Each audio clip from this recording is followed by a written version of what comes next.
Hi everybody, thanks for clicking on this video. Nice to be back on YouTube for the new year.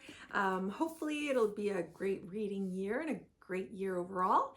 And today I'd like to share with you my first 3 books I'm adding to my TBR. I want to say they were gifts. One of them was a gift, the other 2 I gifted myself. And it's fun because these 2 books, actually this book, Sally Rooney's Intermezzo, was a gift.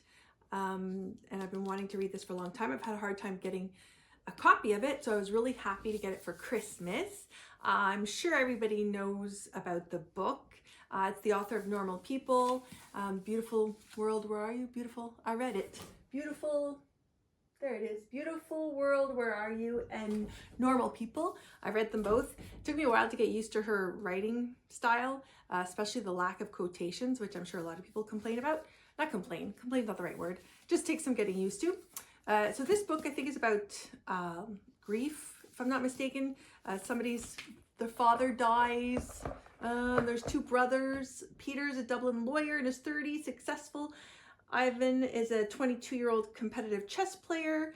He's seen himself as socially awkward. So yeah, it's 2 grieving brothers about their getting over their, I believe, their father's death. For 2 green brothers, people live, it doesn't say. I'm pretty sure it's about their father's death. So yeah, I've been wanting to read this.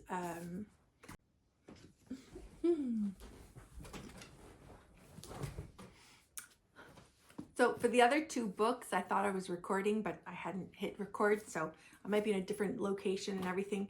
Anyways, so the other 2 books, the other book that I got is Freshwater for Flowers by Valérie Perrin, translated from French.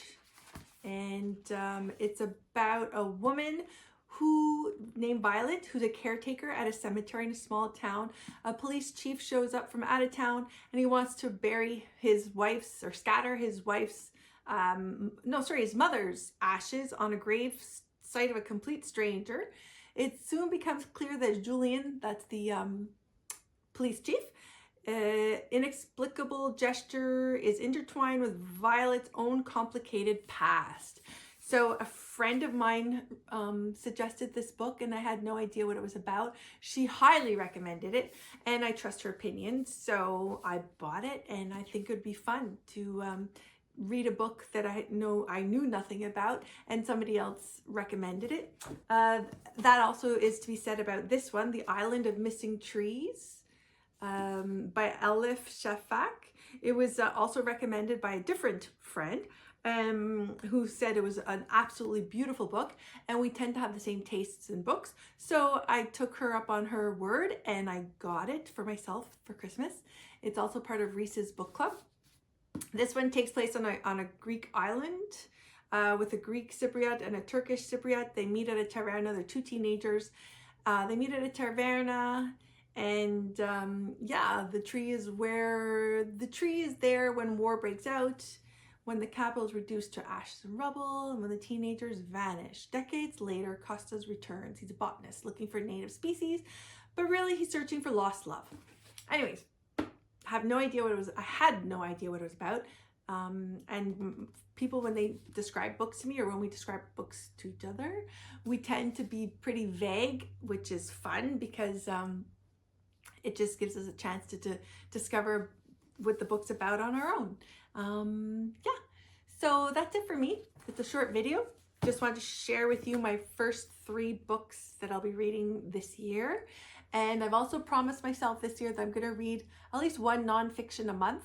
And besides that, of course, there's audiobooks that I read in Kindle, but those I kind of don't know which ones I'm going to read because I use Hoopla and I just go with whatever's available on Hoopla and what sounds good.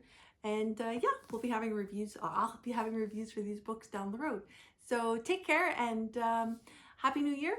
I hope 2025 turns out to be a wonderful year for you all.